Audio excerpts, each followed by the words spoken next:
Amigos, sean ustedes bienvenidos a este su programa Zona 12 es, una propuesta de la Secretaría de Educación Jalisco en coordinación con la Dirección de Educación Especial a través de la Zona 12 Federal, ubicada en Isla Cancún 2161, Colonia Jardines de San José, en Guadalajara, Jalisco, México.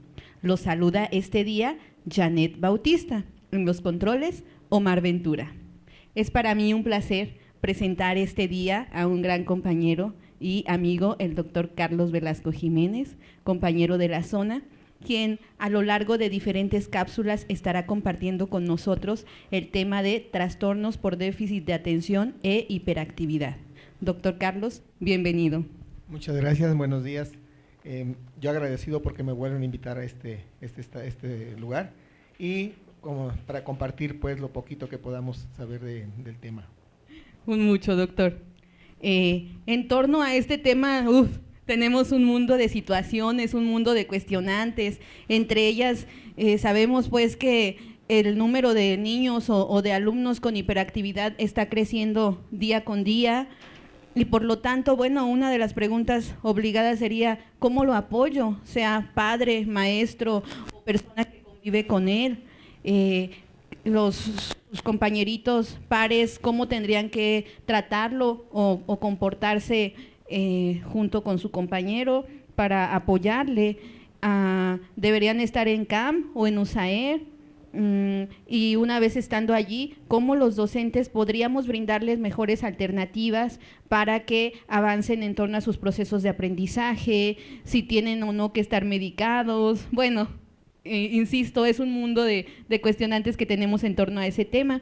Entonces, le preguntaría, doctor, ¿cómo estará estructurado o cómo estarán estructuradas estas sesiones? Bien, a lo largo de las diferentes cápsulas vamos a tratar de entender los por qué el niño se comporta de esa manera, el niño por qué, siendo inteligente, no puede rendir escolarmente, y los maestros también por qué no puedo hacer que el niño me entienda. Vamos a tratar de identificar no solamente el trastorno, sino de identificar también cuáles son sus barreras para el aprendizaje y podamos sacarlo adelante. Vamos a ver también algunos instrumentos para evaluar, para que el maestro pueda identificar el trastorno y cuáles son las características de sus necesidades educativas. Muy bien, pues ya lo vieron. Un tema bastante amplio, pero de mucho interés en nuestras aulas de trabajo, en nuestras casas y en todos los espacios en los que nos movemos. Creo, doctor, que existe un hilo muy delgado entre lo que es o la concepción que se tiene entre la mala conducta y la hiperactividad.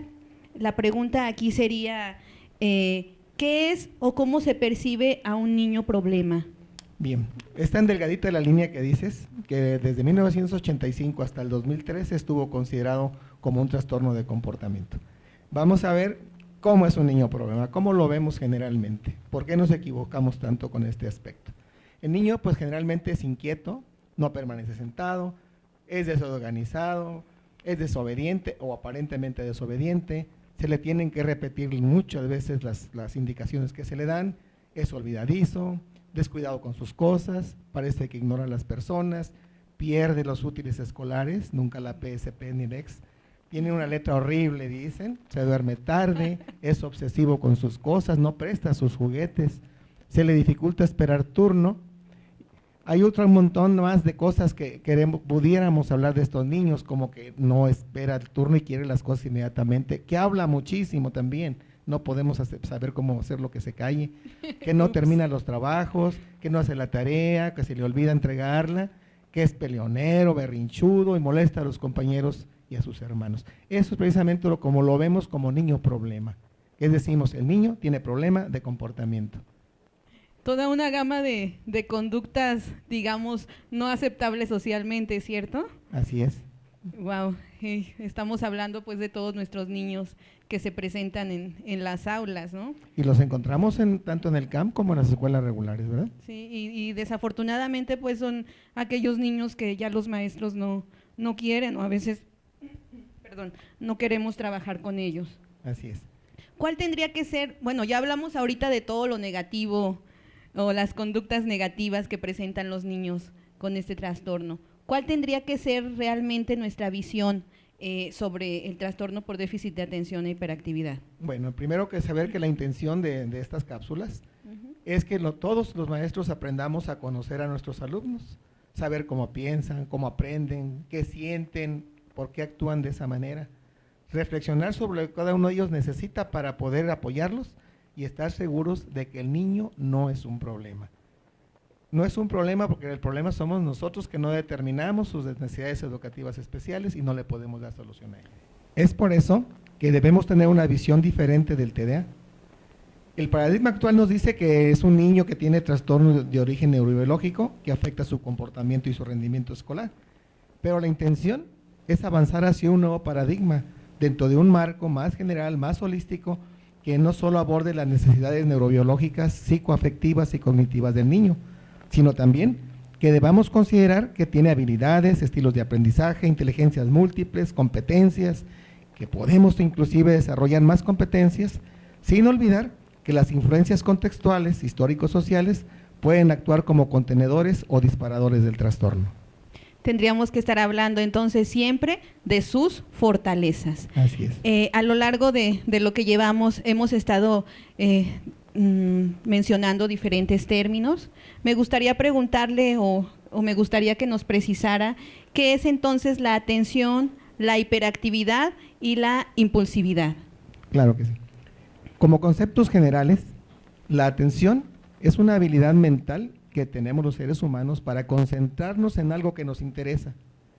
Y eso es con la finalidad de seleccionar la información suficiente para elegir qué vamos a hacer con ella, o sea, la acción pertinente sobre lo que se quiere tener el control.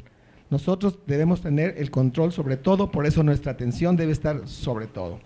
La hiperactividad es la actividad motora excesiva, frecuentemente asociada a distractibilidad, y la impulsividad es una tendencia a hacer las cosas de forma rápida, súbita, sin reflexionar. Estos conceptos generales que le aplicamos al niño con TDA, los podemos aplicar en otros niños que tienen también inatención, hiperactividad, impulsividad y que no tienen TDA. ¿Cuáles son generalmente esos niños? Los niños que tienen discapacidad intelectual.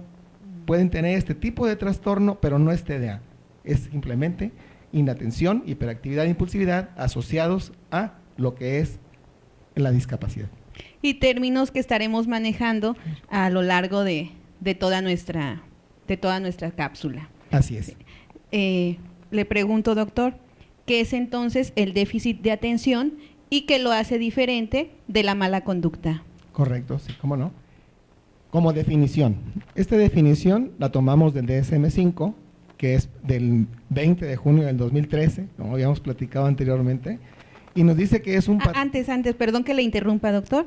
En otra cápsula también habíamos estado mencionando, o se había hecho mención, del DSM-5. Me gustaría que hiciéramos un paréntesis y que nos dijera brevemente a qué se refiere este DSM-5 o qué es. Claro que sí, el DSM-5 es un catálogo de trastornos mentales que es avalado por la Asociación Psiquiátrica Americana. En este catálogo se incluyen todas las discapacidades, todos los trastornos del neurodesarrollo y enfermedades mentales. Esto se publica cada 10 o 15 años, dependiendo las reuniones de la asociación, y en esta ocasión corresponde al 20 de junio del 2013 que estamos trabajando en el nuevo DSM, que es muy el bien, 5. muy reciente. Y nos dice pues aquí que es un patrón persistente de falta de atención y o presencia de hiperactividad e impulsividad, que es más frecuente y severo de lo que se observa típicamente en individuos con un nivel comparable de desarrollo. Es decir, cuando nosotros vamos a tener una evaluación de un niño con TDA, debemos recordar que existen diferentes tipos de atención. Nos habla de atención voluntaria, atención involuntaria, nos hablan de atención selectiva, atención hiperselectiva y atención dispersa. En este caso, el TDA solamente se refiere a la falta de atención selectiva, que es la que usualmente utilizamos para el aprendizaje en lo académico. La CI es un catálogo 5, pero este es de la Asociación Psiquiátrica Europea y tiene las mismas coincidencias características del TDA que marca el DSM-5. ¿Y por qué lo mencionamos? Porque, bueno, según el programa de inmigrantes, pueden llegar alumnos de Europa, diagnosticados con hiperquinesia y decimos esto no existe, pero sí, sí existe. Bien, entonces el trastorno por déficit de atención, que le vamos a llamar el TDAH, pues se manifiesta como una alteración en el y que antes se trataba pues como una alteración en el comportamiento de los niños y que en el DSM-5 fue donde se hizo este cambio. La etiología sigue siendo desde los años 80 como de origen neurobiológico. La edad de aparición actualmente se dice que es desde la infancia hasta los 12 años, aunque a veces se diagnostica hasta cuando la persona es adulto, pero antes en el DSM-4, de esto revisado, decía que hasta los 7 años.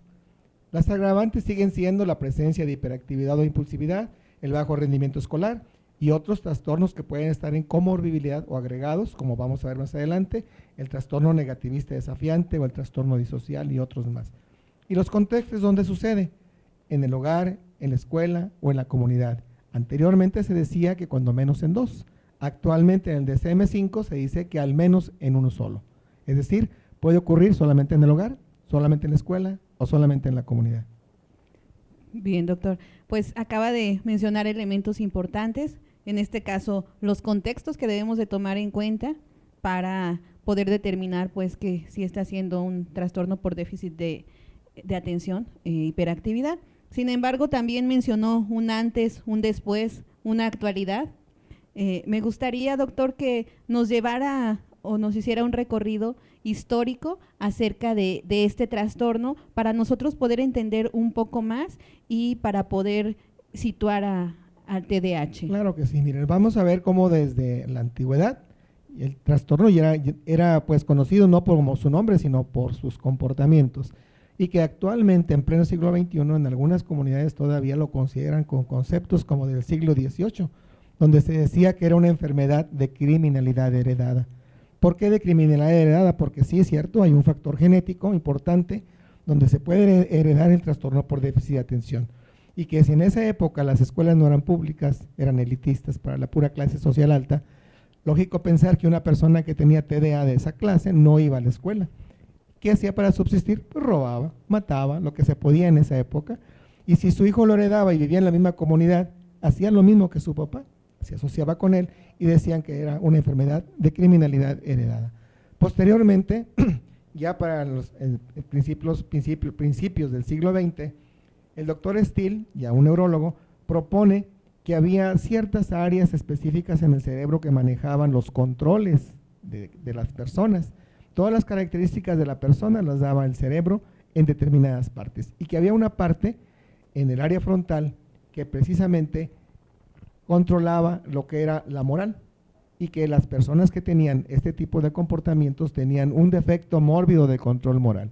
Decía que pasaban de ser criminales a ser inmorales, pero seguían todavía con muchas categorías negativas.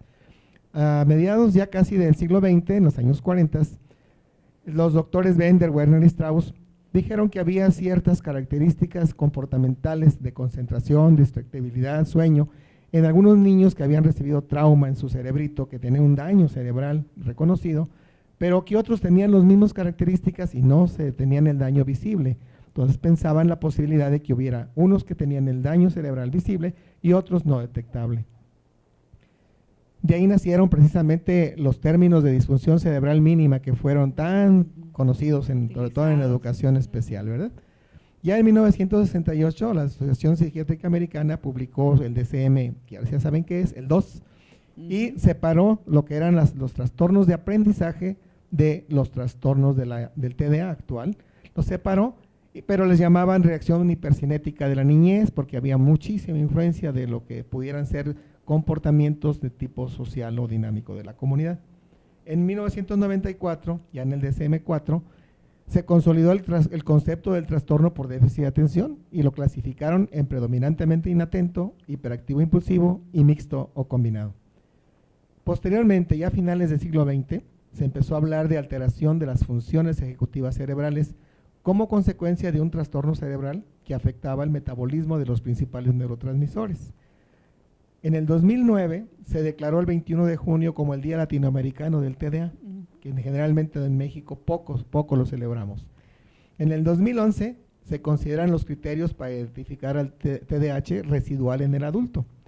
Y en el 2013 se hace oficial ese reconocimiento junto con otros cambios más, el 20 de junio de este año, con el DSM-5, con los criterios diagnósticos para la identificación del TDA como un trastorno del neurodesarrollo y no un trastorno de comportamiento.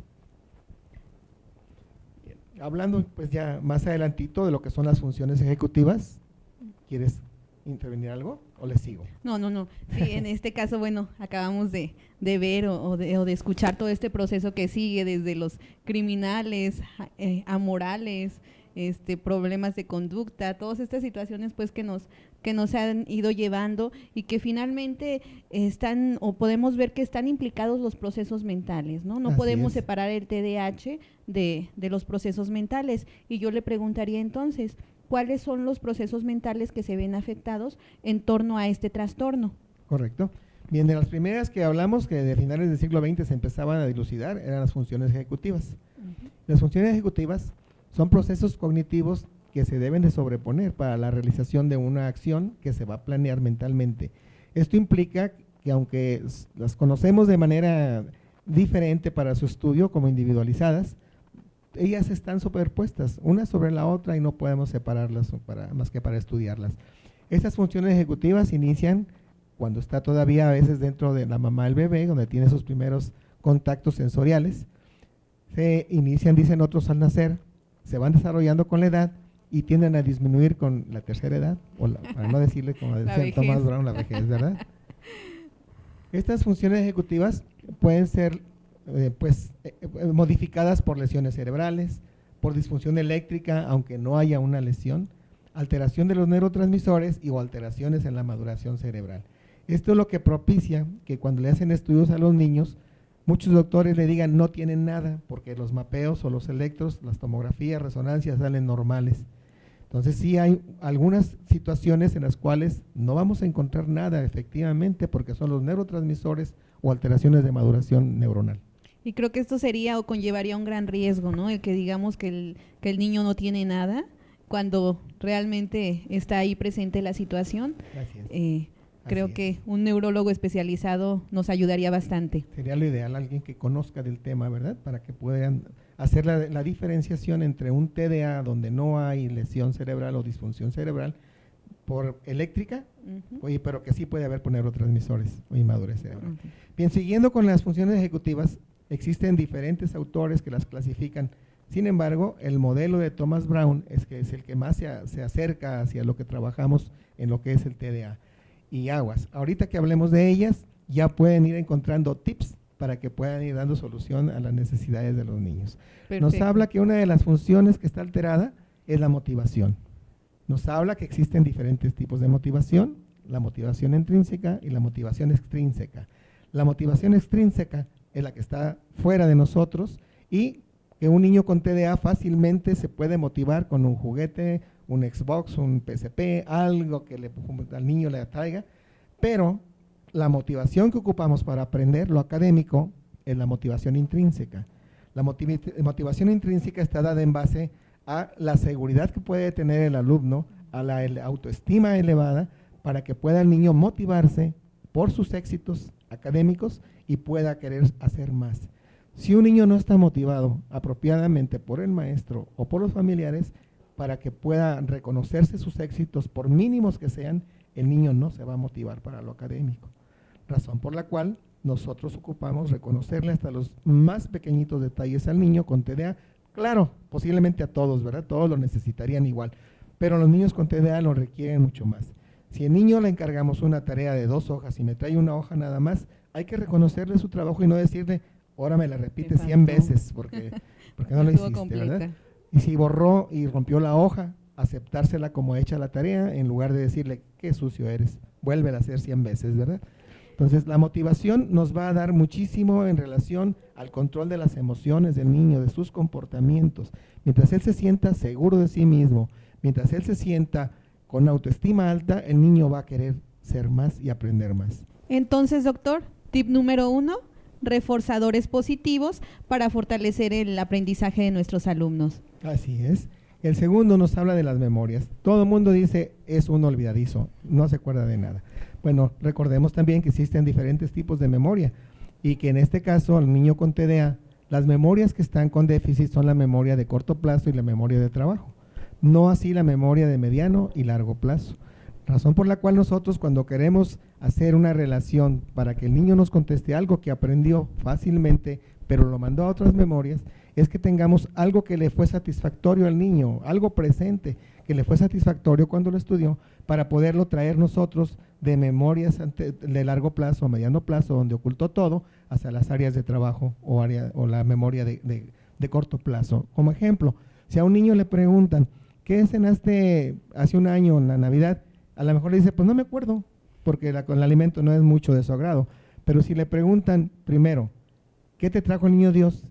Pues me trajo un Xbox, una bicicleta, un balón, y ahora le preguntan inmediatamente, ¿y qué cenaste? Se los va a contestar, tamales, pozole, lo que haya cenado. Porque trajimos de una memoria lo que al niño le interesó. De aquí lo importante de conocer los intereses del niño, qué le es satisfactorio, qué le causó al niño una satisfacción, para poder utilizarlo como un acercamiento hacia las memorias y poder traer esa información a la hora del examen o a la hora que le preguntamos. Quiere decir entonces que la motivación y la memoria estarán totalmente implicados, número 1. Número 2, entonces, para lograr unos o mejores aprendizajes tendremos que establecer asociaciones significativas para con nuestros alumnos. Así es, para poder jalar esa información, ¿verdad? Y verán que sí se acuerdan. La concentración, también decimos, es que no se concentra, no está ahí. Bueno, la concentración se va a dar en base a que el niño se sienta motivado. Si el niño no está motivado por algo, no se va a concentrar. Él va a buscar un montón de cosas en que dispersarse y no se va a concentrar. La concentración es un grado mayor que la atención. Lógicamente, si el niño no tiene atención selectiva como periodos apropiados, mucho menos va a lograr la concentración. ¿Qué necesitamos? Buscar las estrategias para incrementar la atención selectiva.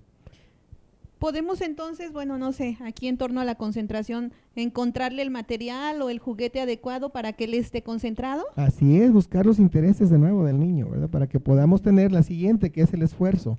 Si el niño está motivado, se está acordando qué es lo que quiere hacer porque se relaciona con algo que le gustó y tenemos la oportunidad de incrementar su atención selectiva, el niño va a poner mucho esfuerzo. Si no, van a decir que apático, no quiere hacer nada, nunca termina los trabajos, nunca quiere hacer la tarea. Esa es la otra función que nosotros debemos de considerar, trabajar los intereses del niño, bien motivado, para que pueda trabajar. Y la siguiente de las emociones, ya la habíamos comentado que va en relación con la motivación. Si al niño no lo estamos motivando de una manera apropiada, el niño no vamos a tener una respuesta socioafectiva normal o regular. Entonces el niño empieza a tener problemas de lo que le llamamos la depresión y la ansiedad infantil, empieza a tener los problemas de inseguridad en sí mismo y de baja autoestima. Entonces es muy importante que nosotros podamos ayudarle a ese niño. Imagínense cómo está el niño de las emociones, si desde que nació y empezó a tener conciencia le empezaban a decir no grites, no tires, no rompas, o ya tiraste aquello, ya ensuciaste lo otro, qué cochino eres. Cuestiones de que el niño emocionalmente está destruido y todavía llega a la escuela y la maestra le sigue diciendo qué sucio, llegas tarde, no traes el uniforme, no esto, puro, no. Entonces las emociones del niño están muy afectadas y requiere de mucho reconocimiento de lo que él hace para que sus emociones puedan hacerlo sentir igual que los compañeros. Tiene muchas necesidades socioafectivas. Y las acciones. En esta Thomas Brown nos dice que el niño, para planificar sus acciones o la planificación motora, es igual que la de cualquier otra persona, con la diferencia que si se la damos en negativo, no puede detener la acción hasta que la terminó en positivo, para luego darse cuenta que le habían dicho un no. Cuando él se da cuenta de eso, realmente ya lo estamos regañando, ya le estamos llamando la atención, y entonces el niño dice, bueno, si me dijeron grita, corre, pega, y lo hice, ¿por qué me regañan? Y realmente se le dijo, no grites, no corres, no pegues. Y aparentemente desobedeció y lo hizo, pero no lo desobedeció, él planificó así y no se dio cuenta que era un no grites, no corras y no pegues. Creo que incluso, bueno, los que no estamos diagnosticados como TDAH funcionamos así. Si nos dicen no, creo que hacemos lo contrario. Entonces, debemos programarnos para lo que sí queremos. Decirle lo que sí queremos que haga. Mejor decirle, camina en lugar de no corres. Así es. Permanece callado en lugar de no hables. Si no, nos hace todo lo contrario. Okay. Bien, otra de las funciones que se ven afectadas son las funciones de predicción o habilidades de pensamiento. En esta Piaget nos habla que es una secuencia de subprocesos y operaciones mentales que se realizan sobre información que ya tenemos nosotros previamente en nuestro cerebro y en nuestra mente y que describen las cogniciones que tienen lugar durante la resolución de problemas, que es ahora sí, valga la redundancia, un problema para los niños con TDA, porque no pueden resolver los problemas apropiadamente, les falta la información para eso. Dice que se construye a expensas de la que le precede y que una mala construcción implica fallas en el proceso de aprendizaje. Esas habilidades de pensamiento, como ustedes lo van a reconocer ahorita, se dan cuenta de que son las que constituyen los objetivos primordiales de toda la currícula, desde inicial hasta el doctorado. En torno a este proceso de resolución de problemas, doctor, creo que sería como para todos, llevar al niño paso 1, paso 2, paso 3, poco a poco, hasta que él logre captar toda la información necesaria para que logre llegar hacia donde queremos, ¿no? Así es, de hecho la currícula está diseñada en base a estas habilidades de pensamiento y nos va llevando desde lo sensorial en inicial hasta lo abstracto totalmente en la metacognición, ¿verdad? Pero si tenemos huecos en estos, lógicamente no logramos el aprendizaje ideal. La primera de ellas es la percepción, que es la base, el cimiento de todo. Y si no hay una buena percepción, lógicamente todas las demás van a tener huecos. En el niño con déficit de atención, la percepción está normal. Su problema radica en la segunda, que es la observación. En la observación es donde se incluye la atención en todas sus modalidades y donde la atención selectiva, que es la que ocupamos para el aprendizaje académico, está deficitaria. Entonces imagínense, si en esa tenemos huecos y el niño no ha sido atendido, ¿cómo estarán en su aprendizaje? Imagínense un niño que le queremos que quiera el niño, por ejemplo, o secuenciar las palabras, que aprenda a escribir, hacer una secuenciación de letras, de grafemas, pues. Si queremos que él haga eso, se le va a dificultar. ¿Por qué? Porque tiene huecos en todas las demás. Simplemente a uno de secundaria, como ejemplo, díganle, que les describa con detalles cómo es un caballo. La respuesta, a mí me la han dado muchas veces, me dicen, es un animal grandote, peludo, con 4 patas. Y eso es un caballo para ellos, ¿verdad? Entonces, si a ese niño le dejan un resumen de la Revolución Mexicana, le dan 5 hojas para que haga el resumen, él llega con 5 renglones y son los 5 primeritos que leyó. Entonces, él ya terminó su resumen, para él eso es un resumen porque no sabe resumir, no sabe sintetizar. Entonces, es muy importante. Nosotros queremos que el niño llegue hasta los doctorados, a la metacognición, tenemos que evaluar las habilidades de pensamiento con los instrumentos que ya tenemos también para ello y decir cuáles son sus huecos y llenarlos para que quede un edificio muy macizo, bien cimentado. Bien, doctor, pues acabamos de hacer un recorrido, un amplio recorrido sobre esto que es el TDAH. Me gustaría, casi para concluir esta parte, que nos hablara acerca de las funciones adaptativas en torno a esta situación. Claro que sí. Las funciones adaptativas son también unas conductas que deben de tener todo sujeto para responder adecuadamente a las exigencias sociales del entorno y propias de su casa, de la comunidad y de la escuela. Estas funciones adaptativas, si se acuerdan, los maestros de educación especial del librito verde que había anterior, donde nos hablaban de los requisitos para las integraciones a las escuelas regulares, nos hablaban de 10 habilidades o funciones adaptativas. Nos decía que con 8 que tuvieran correctas podían integrarse a una escuela regular. Sin embargo, en los niños con TDA vemos que las 10 tienen déficit. Wow. ¿Dónde estarían? Pues ni siquiera en un CAM, ¿verdad? Pues sí. Sin embargo, el déficit que ellos están manifestando es modificable, a diferencia de los niños con discapacidad, que muchas de las veces ya no son modificables. Aquí sí podemos, como conductas que son, modificarlas para que puedan continuar toda su vida en escuela regular. Estas funciones, nada más vamos a poner como ejemplo la de habilidad de la comunicación. Vemos que el niño habla mucho, dijimos al principio que hablaba mucho, pero no comunica nada. Si a ese niño nosotros diseñamos estrategias para hacer de esa pseudo habilidad de hablar mucho, le hacemos una habilidad de comunicación, vamos a obtener quizá una persona ya de adulto que se dedique a la oralización, que sea político, que sea locutor, que sea algo, pues, pero que pueda utilizarlo como comunicación, no simplemente como habla, ¿verdad? Aprovecharla, pues, como fortaleza, y no como una debilidad. Y esa estrategia la podemos tomar desde el aula, donde lo podemos nombrar que sea el orador oficial del grupo, que sea el oficial orador de la escuela, que sea el maestro de ceremonias en las actividades de la escuela, en fin, irlo entrenando en esas habilidades de comunicación en lugar de que sea nada más un problema en el aula, ¿sí? Como esas podemos ver todas en las 10 que tiene déficit, podemos modificarlos, podemos utilizarlo, desde la escuela podemos intervenir para que sea una persona de éxito. Desde este momento y con estos tips y estrategias que acaba de compartirnos, doctor. Pues le agradezco este espacio que nos brindó, le agradezco todo lo que comparte con nosotros. Lo esperamos en la siguiente cápsula, donde estaremos ahondando un poco más en torno a este trastorno. Claro que sí, en la próxima vamos a tratar de ubicar cuáles son los inventarios específicos para poderlo identificar al niño con TDA y decirles también cómo se evalúan para que puedan hacerlo en las aulas. Perfecto, pues ya lo vieron, amigos de Zona 12Es, tenemos aún mucho por compartir con ustedes. Recuerden seguirnos en el Twitter de la zona, @Red Especial, y también en el Facebook Red Especial. Se despide de ustedes Janet Bautista, en los controles Omar Ventura. Gracias.